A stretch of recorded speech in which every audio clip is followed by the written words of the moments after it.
Hello everyone and welcome back to another video of the Dead Zone. I am Luke and today we'll be going over the tools that Dead by Daylight hackers have access to and how to spot them.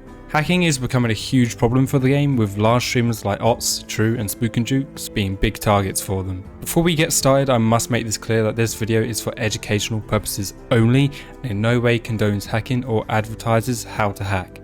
All of the recordings were from custom matches, so no players were affected. Lastly, the footage of the hacker was not me, so please don't ban me behaviour. Thank you. So to better understand how to spot a hacker, we must go over the tools that hackers have access to. This video will cover all of the subtle hacks that cheaters like to use to gain an advantage. Not the more obvious tools like flying or the 2 killers, because if you steal all these, you know they're a hacker. One thing I will add though about the 2 killers hack is that it does hold the game hostage, so in situations like this you may as well DC because you're not going anywhere. So starting off, hackers have access to all cosmetics and DLCs, including cosmetics and charms which are exclusive to certain players, for example the Fog Whisperer charm, along with all of their characters being at least P10. So if you notice someone running a very rare cosmetic, this actually happened to me on stream, then that's the first sign that the player could be a hacker. Another thing that hackers can do with cosmetics is mix any Link cosmetic set as seen here in this image. So moving on to the main hacks, this keybinds menu shows most of the tools that can be used within the match itself,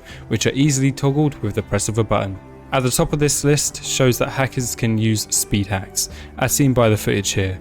The speed was increased to just 1.2, just fast enough to keep the killer away without seeming too fast.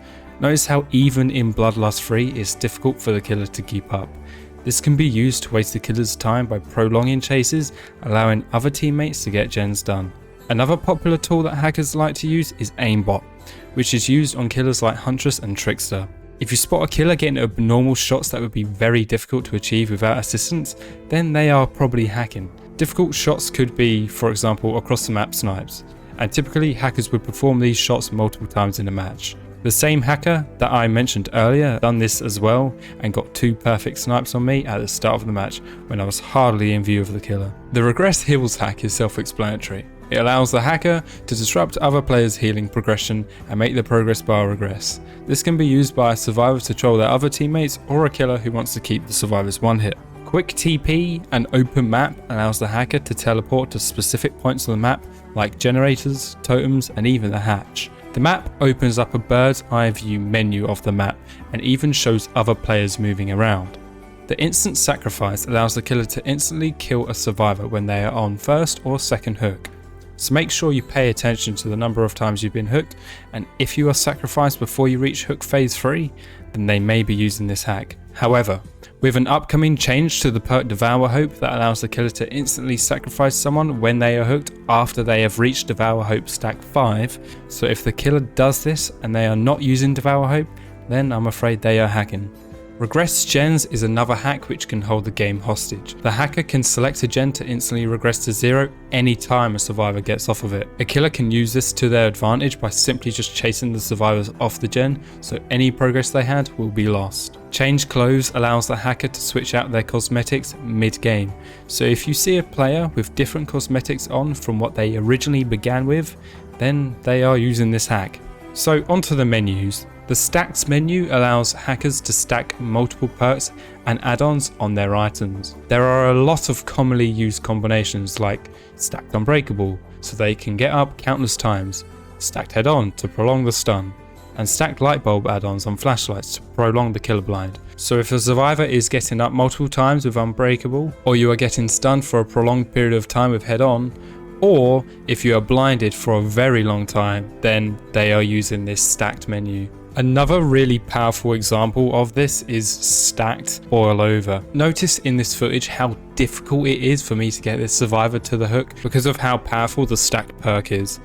The values menu allows the hacker to adjust the values of variables within the game, like action speed or locomotion speed, like mentioned earlier.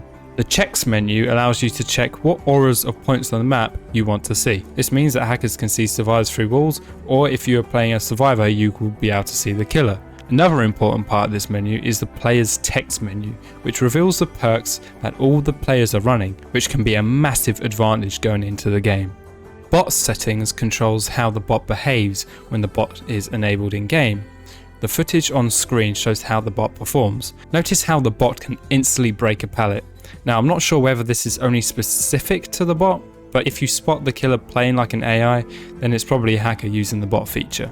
And finally, the question on how hackers are able to get into any streamer's lobby is answered. This menu here allows the hacker to choose which region they want to queue in. Input what the target streamer's Steam ID is, which will then tell them exactly when they need to queue up so that they are matched with their target. That's going to be it for this video on the subtle hacks that may be more difficult to spot, so hopefully if you come across any of these, make sure to report them in-game or through a help ticket on the Behaviour website. To help support your report, I would strongly advise getting footage of the hacker in action so that appropriate action can be made. I hope this video has helped you, and please make sure to share this video around to help as many players as possible so that together as a community we can help eliminate hackers from the game. That's it from me. I am Luke from the Dead Zone, and I hope to see you all in the fog.